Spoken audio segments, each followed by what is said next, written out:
I'm going to get right into it because I don't think we have a lot of time. I don't mean time today in the schedule, though that may be true too. I don't think we're working with a lot of time as a country right now.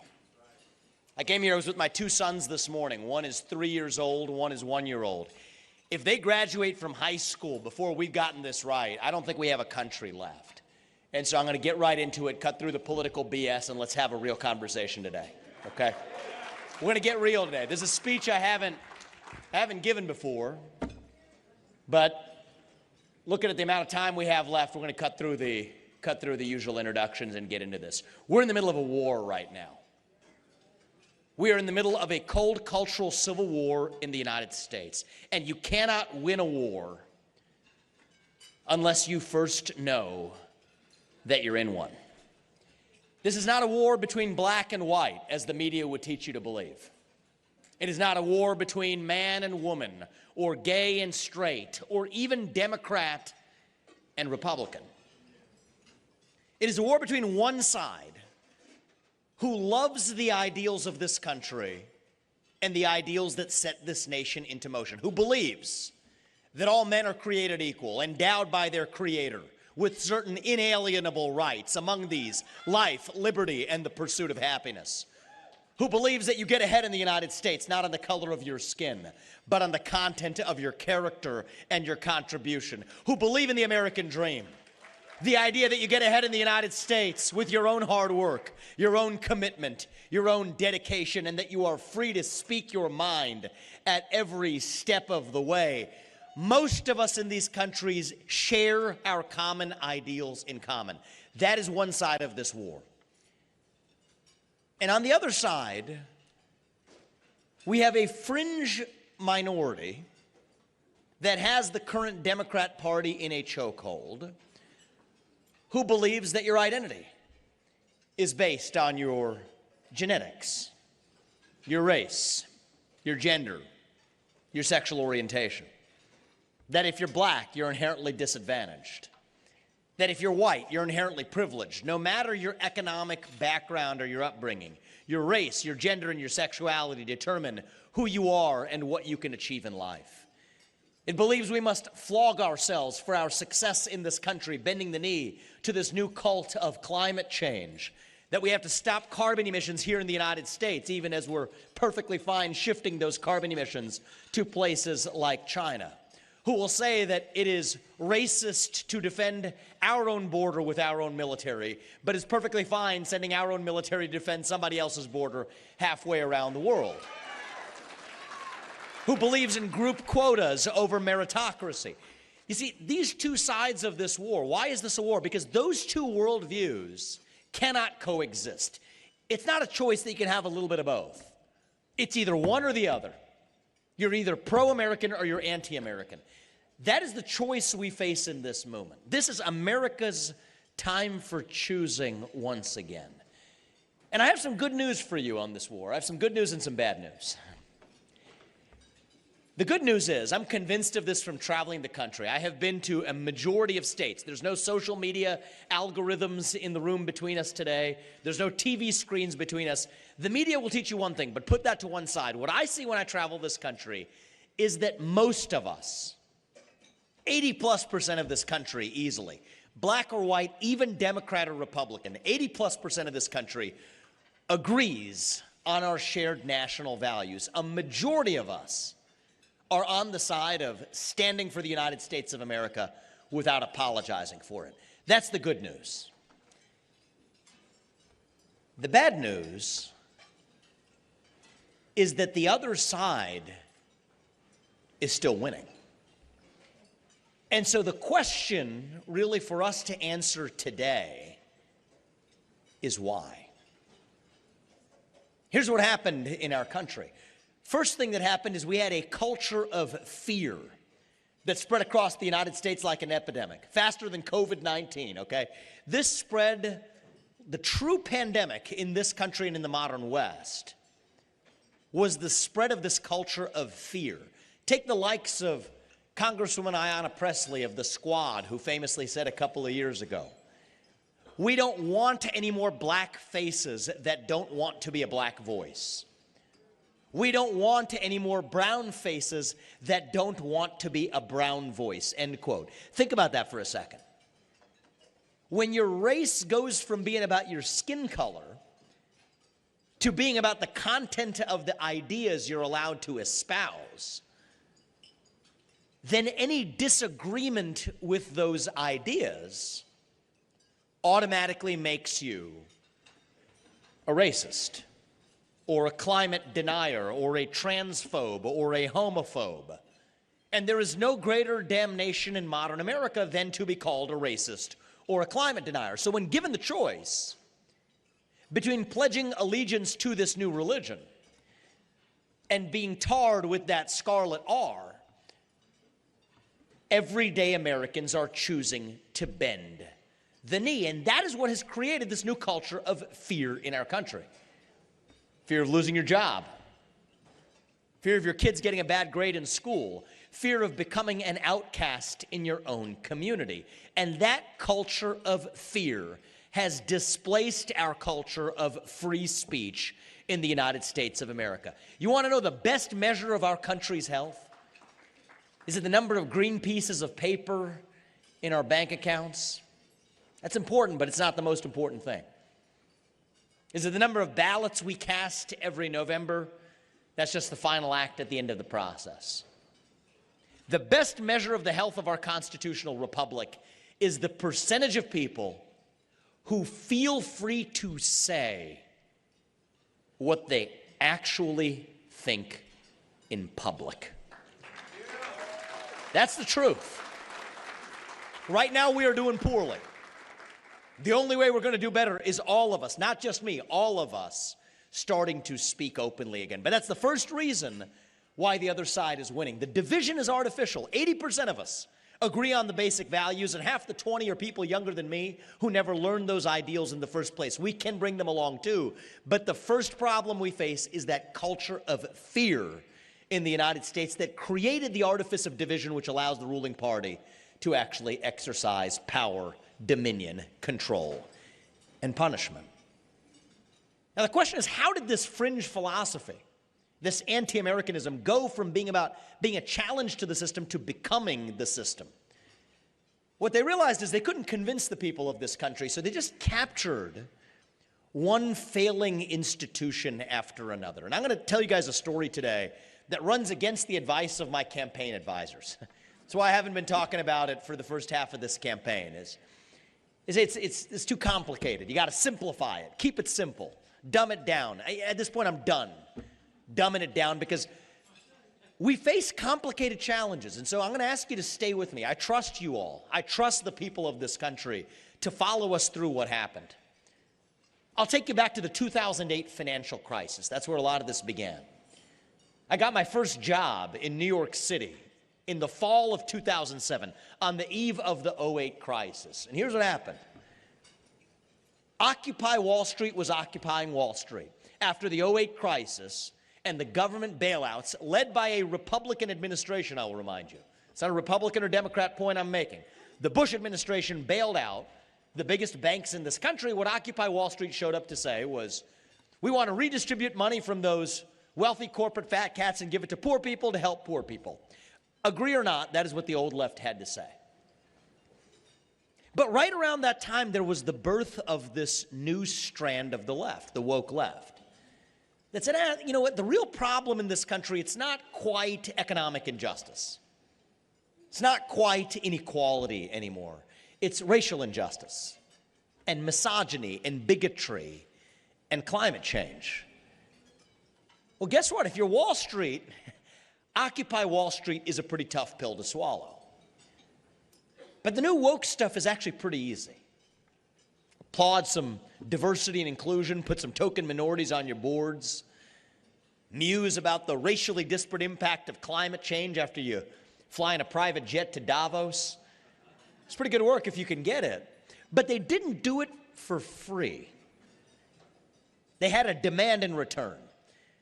They said, you know what, we expect the new left to look the other way when it comes to leaving our own corporate power intact.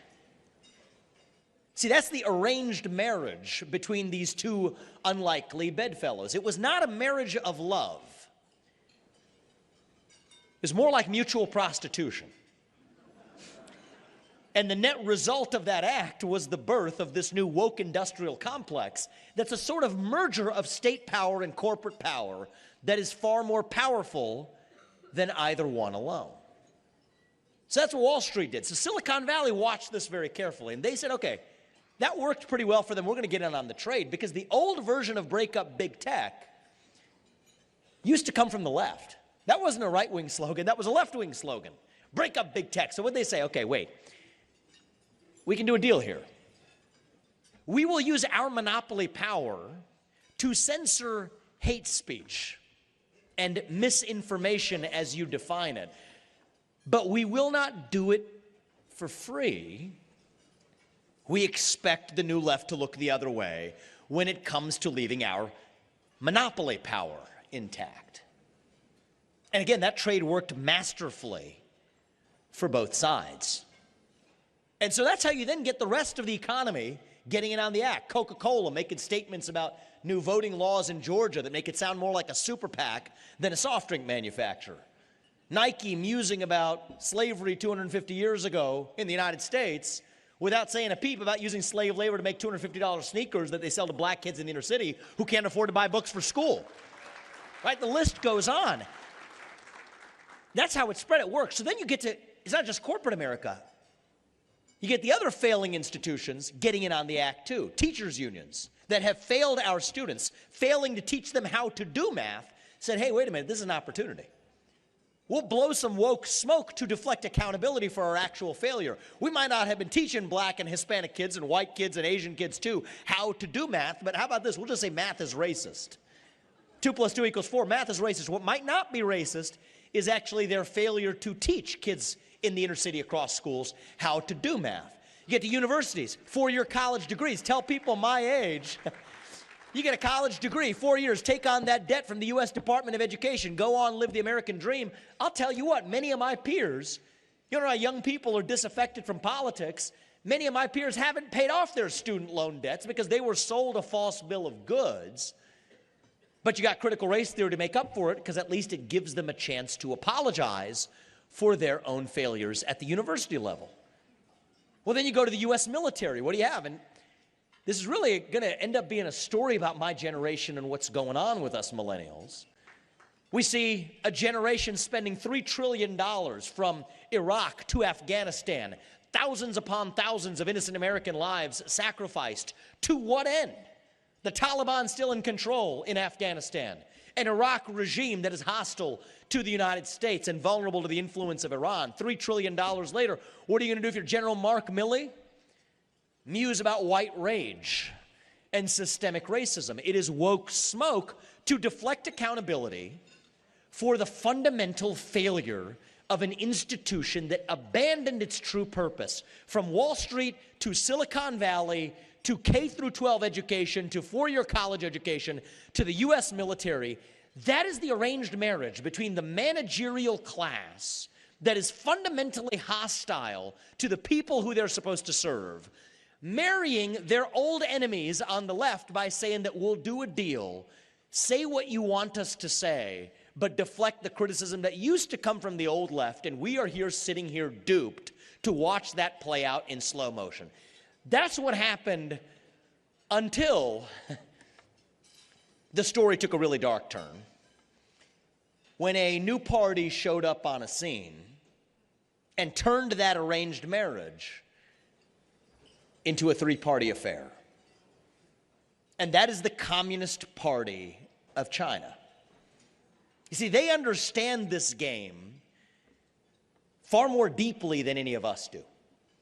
Xi Jinping realized, okay, America's institutions, even America's greatest companies and universities, are so willing to then embrace the fringe minorities' anti-Americanism with their own country. This is an opportunity for China. How do they do it? Well, I'm going to give you some facts and let you all figure it out with me. Xi Jinping, when he is pressed about the Uyghur human rights crisis, 1 million religious minorities in Xinjiang suffering the greatest human rights atrocity committed by a major nation since the Third Reich of Germany, what does he say? He says that Black Lives Matter shows that the United States is no better. I'm not making that up.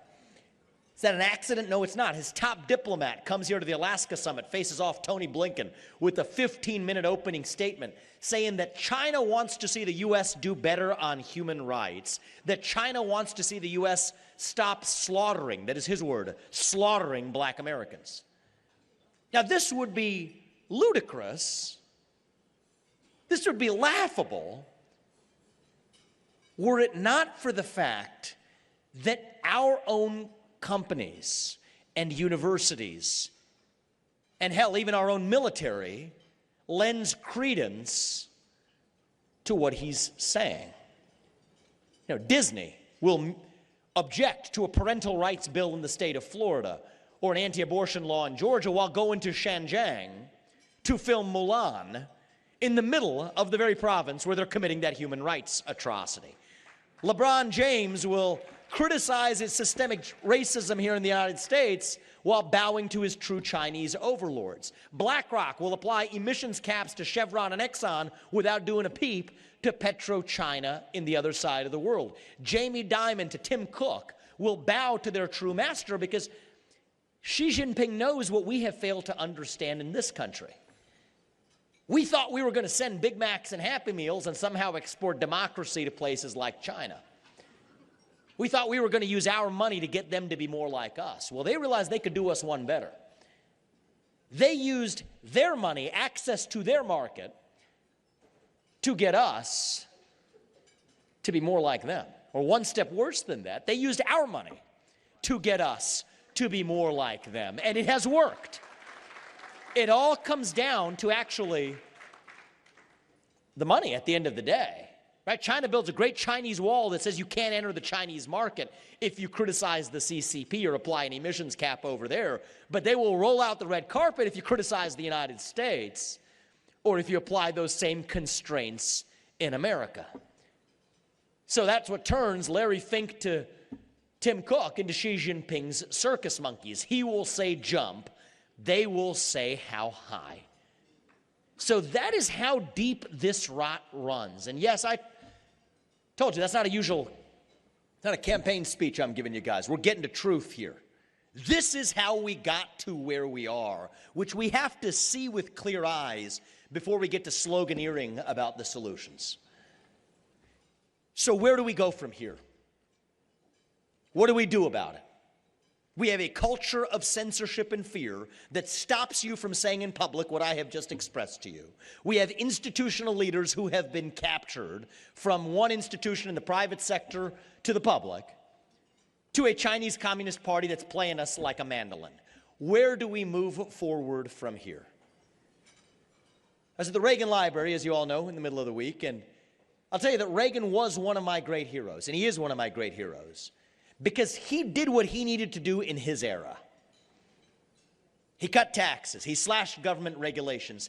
He did what he needed to do to unleash an era of prosperity, whose echoes we continue to enjoy to this day. That's why Reagan is my hero. But I want to recall the words, actually, of my favorite Republican of all time. That's not Ronald Reagan. That's Abraham Lincoln, who 160 years ago reminded us that the dogmas of a quiet past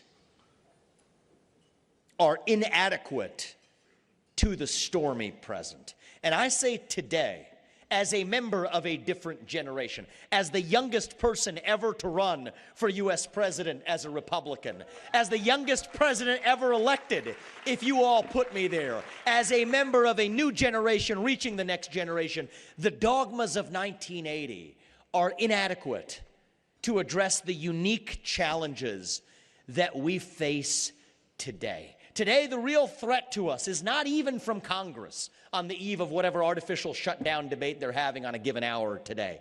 That's not the real threat we face. The real threat we face in the United States is the rise of that managerial class from our universities to corporate America to the ultimate mother of the managerial class in the administrative state in the federal government itself. Today, the people who we elect to run the government, they are no longer the ones who actually run the government. It is the deep state in the shadow government of those three-letter agencies that wield power today. And that is why I have said that as your next president, I will do what the U.S. president, the leader of the executive branch, can actually do. We will shut down the unconstitutional federal administrative state. That is the head of the snake, and we're not going to tinker around the edges. We're going to gut it. If I can't work for you all as your next president for more than 8 years, which I think is a good thing, then neither should any of those federal bureaucrats reporting into me either. 8-year term limits for the bureaucracy instead of these civil service protections. We're done with it. When there are government agencies that should no longer exist, from the FBI to the IRS to the ATF to the CDC to the Nuclear Regulatory Commission to the U.S. Department of Education, we're not going to incrementally reform them. We will get in there and shut them down. That is how you revive the integrity of a constitutional republic. 75% headcount reduction in the federal bureaucrat headcount. Rescind 50% of the unconstitutional federal regulations that fail the Supreme Court's test in West Virginia versus EPA. This is how you actually drain the swamp. And they will tell you, I respect the beginning of the project that President Trump began. That's why I commend him every time as the excellent president that he was. He rolled over that log, and we saw what crawled out. And I will always give credit to him for doing that without apology. We saw what crawled out. But if you strike the swamp strikes back. So if you're going to roll that log over and see what crawls out, you better be ready to bring the pesticide. That's what I'm bringing to the table. Okay? Extermination of the swamp. They told him. That's what they do. They dupe leaders like us. They say, oh, you can't fire these employees because of civil service protections. Well, guess what? I've actually read the law. My parents got this from me yesterday, my pocketbook copy of the Constitution. There's one Article 2 in the Constitution. If somebody works for you and you can't fire them, that means they don't work for you. It means you work for them because you're responsible for what they do without any authority to change it. So I refuse to be the puppet who sits in the White House today. We're going to actually get in there and say, you know what? The civil service protections might say, hey, I can't fire you because I disagree with something and you're working at the FTC. Fine. But the civil service protections do not apply to mass layoffs. And mass layoffs are absolutely what I will bring to the D.C. bureaucracy as your next president. That is how you gut the system. That's what we'll do at home. And if we do one thing at home, there's a lot else I want to do. Gut the administrative state so we have 3 branches of government, not 4. What do we do abroad? Declare independence from our enemy, Communist China. That is the Declaration of Independence that the next president of the United States needed to sign. It's what Thomas Jefferson would have signed if he were alive today. Today, we depend on our enemy, Communist China, for the shoes on our feet to the phones in our pockets. If that were a Russian spy balloon flying over half this country, you want to know what we would have done? You know it. We would have shot it down in an instant and ratcheted up sanctions. But we didn't do it for China. Why? Because we're scared. Why are we scared? Because we depend on them. We depend on the goods and services they provide. We depend on our addiction to China. We're addicted to the fentanyl that they're pumping across our southern border that's going to kill 50 times the number of people who died on 9/11, dying this year of illegal fentanyl pumped over from China crossing our southern border. We're addicted to the digital fentanyl they'll put in our kids' hands in the form of modern social media. We're addicted to financial fentanyl in the form of our national debt that they will continue to fund. We have to say we are done with our addiction problem to China. We're cutting the cord, declaring independence from the climate cult that shackles the United States while leaving China untouched by drilling, fracking, burning coal, embracing nuclear energy in this country without apology. Declaring semiconductor independence from Taiwan. The chips that power those phones that are recording this in the audience today, declare independence from that semiconductor supply chain. Declare independence from the pharmaceutical supply chain. The same country that will poison the illegal pharmaceuticals crossing our southern border. You think they're waiting around to play nice when they send you your ibuprofen to do the same thing? No, we have to have an independent pharmaceutical supply chain in this country. The F-35 fighter jets that we build in the United States depend on China. What do you think is going to happen in a, God forbid, a scenario of a conflict? We can't depend on our enemy for the military equipment that we're supposedly building up to protect ourselves against our enemy. We must declare independence from communist China, and that will take a leader with a spine. I'll level with you all. We got to be honest with you. I think we can do this. It's not as hard as they make it out to be. Onshore to the United States, reopen relationships with allies from South Korea to Japan to India to Australia. But will there be some measure of inconvenience possibly involved? I'll be honest with you. There may be some small sacrifice involved. But it's like my parents taught me. You can make a sacrifice if you know what you are sacrificing for. And that is this thing we call the United States of America. When we're in that war, the first step to winning a war is you need to know you're in one. But we need the right general to lead us to victory in that war. And this is personal for me. We have lost our sense of national pride in the United States of America.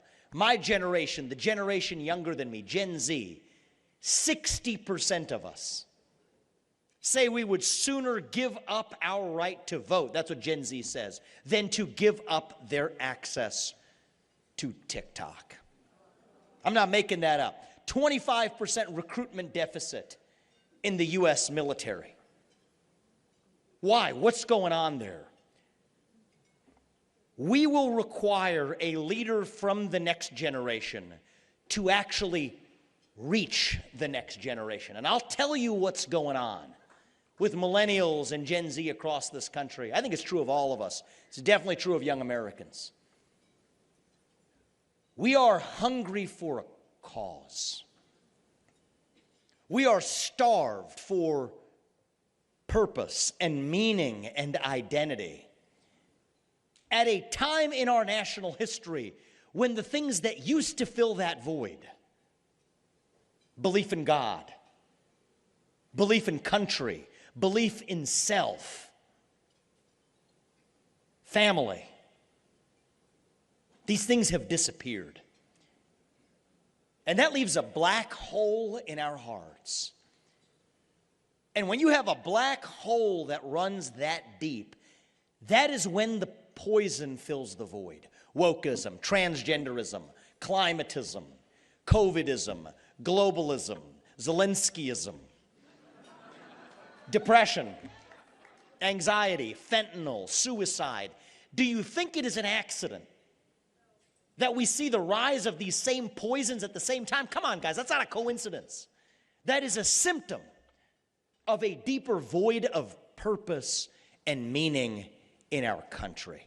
And what we need now as Republicans, no, not as Republicans, as Americans, is a leader who will answer the question of actually what it even means to be an American today. I am an America First conservative. I will not apologize for that. But to put America first, we will answer what America is. That is what we're missing in this country. We have been running from something for a long time. Now is our moment to start running to something, to our vision of what it means to be a citizen of this nation. What does it mean to be an American? Means we believe in the ideals that set this nation into motion 250 years ago. Ideals like meritocracy and the pursuit of excellence, that you get ahead in this country not on the color of your skin, but on the content of your character and your contributions. That's why we're done with affirmative action in America. We will end it. It has been a cancer on our national soul. We are done with the group quotas. What does it mean to be an American? It means we believe in the rule of law. And I say this as the kid of legal immigrants to this country. That means your first act of entering this country cannot break the law. We will use our own military to secure our own southern border without apologizing for it. What does it mean to be an American? It means the people we elect to run the government will once again be the ones who actually run the government. And yes, that will take a leader from a different generation, a leader who comes from the outside, uncaptured by the system as it exists, who is willing to speak the truth, not just when it is easy, but when it is hard. That is what this campaign is all about. Take what you will say in private, and yes, let us say it in public without apology. Speak that truth, speak it with a spine, and stand up for it. God is real. There are two genders. Fossil fuels are a requirement for human prosperity. Reverse racism is racism. An open border is not a border. Parents determine the education of their children. The nuclear family is the greatest form of governance known to mankind. Capitalism is the best system known to man to lift us up from poverty. There are 3 branches of government, not 4. And the U.S. Constitution, it is the strongest and greatest guarantor of freedom in human history. That is the truth. We fight for the truth. We stand up for the truth. That is what won us the American Revolution. That is what reunited us after the Civil War.